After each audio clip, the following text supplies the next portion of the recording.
370 क्या 300 के पास भी नहीं पहुंच पाए भारतीय जनता पार्टी। कि हो सकता है लोगों के मन में यह हो कि ये भारतीय जनता पार्टी का चरम है कि आगामी 25 वर्ष में हमको क्या करना है, जी। उसका रोड मैप लेकर माननीय प्रधानमंत्री जी चल रहे हैं। हमारी सीट कम आई है, हो सकता है मत जो पोलिंग परसेंटेज था वो कम हुआ हो, इसलिए हमारी सीटें कम आई हों। चूंकि राम मंदिर इस देश की आस्था का केंद्र है, अयोध्या की बात कर रहे हैं, तो मुझको लगता है लोगों को जाना चाहिए और वहाँ देखना चाहिए कि उस लोकसभा सीट का नाम फैज़ाबाद है। तो राजस्थान में तो आंकड़ों ने चौंकाया, मगर पूरे देश में भी जो भारतीय जनता पार्टी पूरी इलेक्शन कैंपेनिंग के दौरान जो चीज़ें जो दावा कर रही थी, भारतीय जनता पार्टी 370 पार, 400 पार, 370 क्या 300 के पास भी नहीं पहुंच पाए भारतीय जनता पार्टी, गठबंधन के साथ 292 में पहुंची है। तो इस पर क्या कहेंगे आप? नहीं, ये मैंने आपको कहा ना कि नतीजे जो हैं वो अपेक्षाकृत ऐसे नहीं रहे होंगे जो हम उम्मीद कर रहे थे।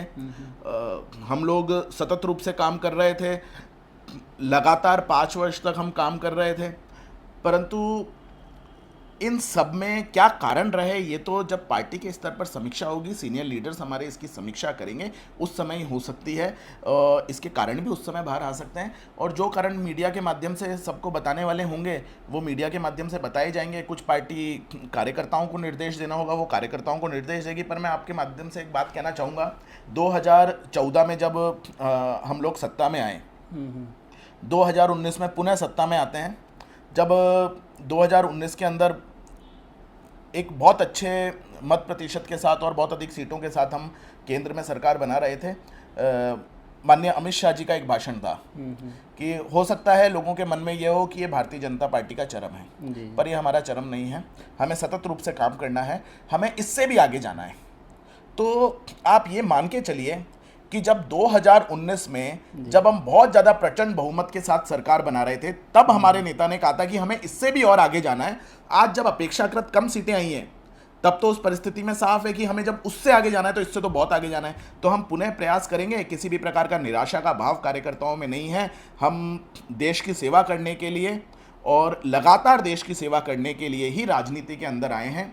हमारा उद्देश्य केवल एक चुनाव या 2 चुनाव नहीं है। नरेंद्र मोदी जी ने भी स्पष्ट रूप से सत्ता में रहते हुए, जब पिछली बार वो प्रधानमंत्री थे, उस टाइम भी उन्होंने ये कहा था कि आगामी 25 वर्ष में हमको क्या करना है, उसका रोड मैप लेकर माननीय प्रधानमंत्री जी चल रहे हैं। पुनः प्रधानमंत्री जी तीसरी बार प्रधानमंत्री बने हैं।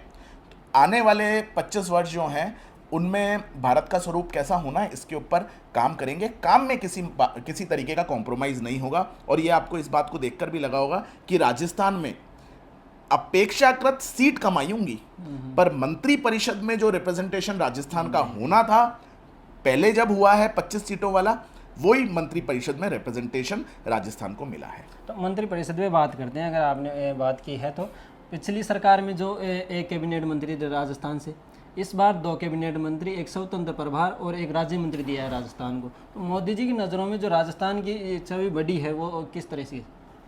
नहीं, देखिए, प्रदेश का विकास करना तो हमारा लक्ष्य है। आज प्रदेश में वोटर्स ने वोट तो दिया ही है जी। मत प्रतिशत भी देखें तो इन कंपैरिजन टू दूसरी पार्टी से जो कांग्रेस है उससे ज़्यादा दिया है।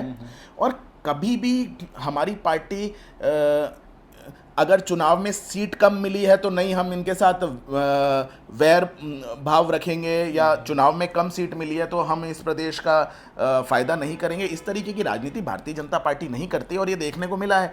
ठीक है, हमारी सीट कम आई है, हो सकता है मत जो पोलिंग परसेंटेज था वो कम हुआ हो, इसलिए हमारी सीटें कम आई हों। इसके पीछे और भी कारण हो सकते हैं, परंतु इसका नुकसान जनता को तो क्यों देंगे। जी।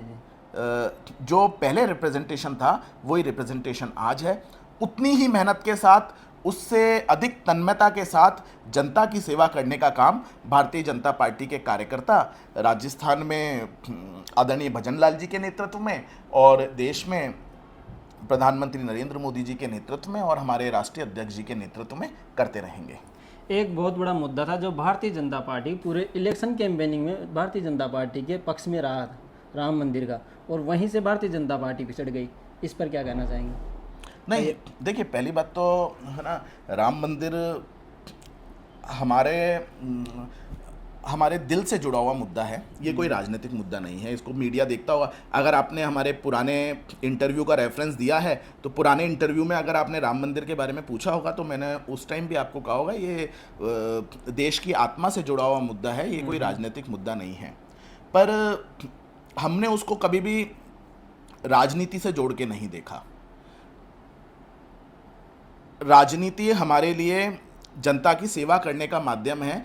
चूंकि राम मंदिर इस देश की आस्था का केंद्र है, राम मंदिर का निर्माण हो, भव्य निर्माण हो, इस देश के सभी लोगों का जो जनमानस है उनकी इच्छा थी, इसलिए लगातार ये हमारे इलेक्शन मैनिफेस्टो का हिस्सा था। हम लोग प्रारंभ से ही राम मंदिर का जो मुद्दा चल रहा था उसका किस प्रकार से उसको हम डिसाइड करवा सकते हैं, इस पर लगातार भारतीय जनता पार्टी के जो कार्यकर्ता हैं वो लगे हुए थे। और आज हम सब के मध्य में एक भव्य राम मंदिर है और हर्ष की अनुभूति होती है जब प्रत्येक व्यक्ति को राम लला के दर्शन करने का सौभाग्य वहाँ पर मिलता है।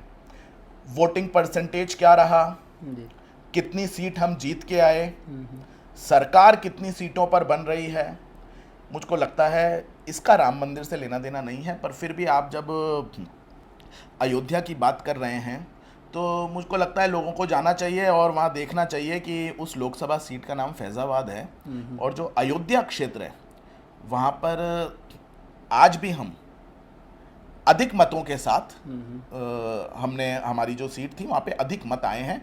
फिर भी मैं कहूँगा हम इसको राजनीति से नहीं जोड़ते, पर चूंकि जो लोग दुष्प्रचार करना चाह रहे हैं उनको इस बात का संकेत जरूर देना चाहिए कि उस क्षेत्र में लोगों ने माननीय नरेंद्र मोदी जी को अधिक वोट देने का काम किया है।